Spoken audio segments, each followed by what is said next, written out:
One of the questions I'm often asked is, how will a Muslim come to Jesus? Is there any way that we can reach a Muslim with the gospel?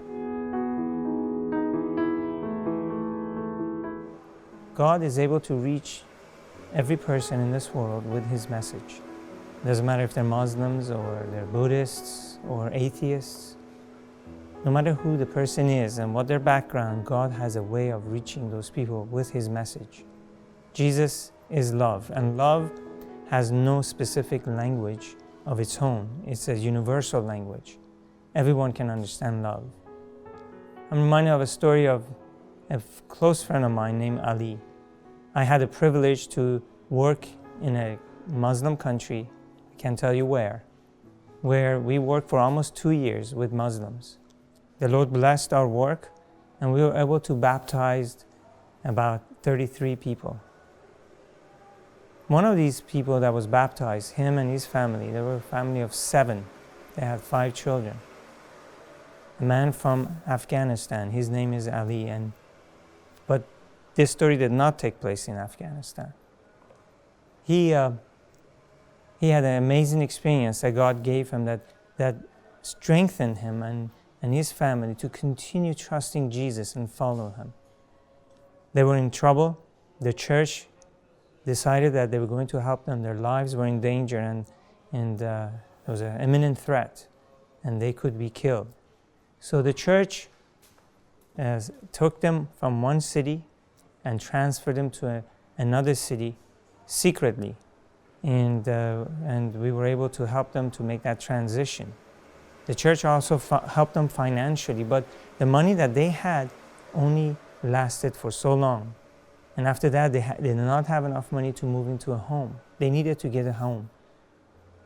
Well, on one evening where they had come to the end of their money and they had nothing left and they couldn't go sleep anywhere, they were in the bus just roaming the town, and Ali told me that a strange man came and sat next to him in the bus.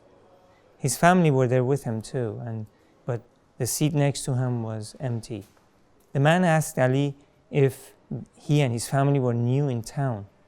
And he was surprised by that question, because this is a city of about 400,000 people. How would this stranger know that they are new to this town? Well, Ali answered him and said yes, they were. And they began to talk for the next few minutes. And when the bus came to a specific stop, Ali and his family got off. The man followed them, and they continued their discussion. Outside the bus, the man asked Ali if where their luggages were, and Ali told him where they were being held. And so the strange man hired 2 taxis. Everybody got on board, and they went and picked up their luggages and brought them to a location where the man told them it would be their home. Ali was shocked. His wife and children were surprised to hear this from this strange man, that he was taking him to a place that would be their home. And as they got off this taxi, it was near the evening and sunset, and the man helped them with the luggage and brought it over to the door of this home. And it was a 2-story building. In fact, I had the privilege to visit Ali and his family at that location. And not a very wealthy area, but a pretty nice, decent home on a hillside, looking over this city. And the houses are just less than average, but comfortable. This house happened to be a good built house, no mildew, no strange smells when I visited it.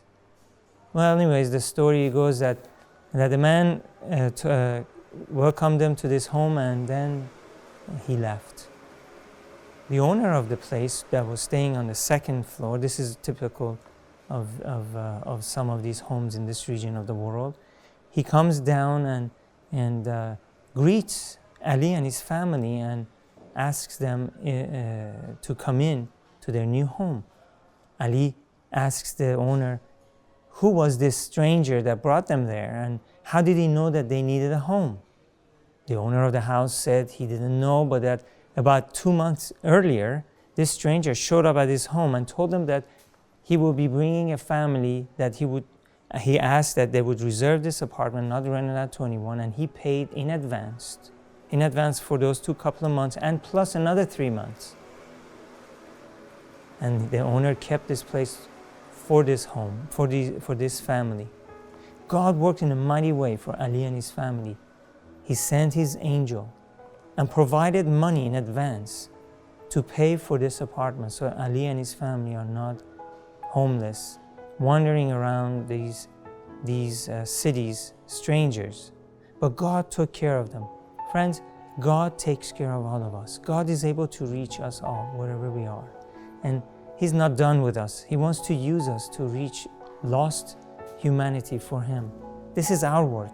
We should be serious about it, and we should work with God, cooperate with Him. You see, we planted the seed in Ali's heart and his family, but God increased that seed. God even sent His angel to minister to a family that otherwise would have been homeless. This is the love of God. This is why we should serve Him.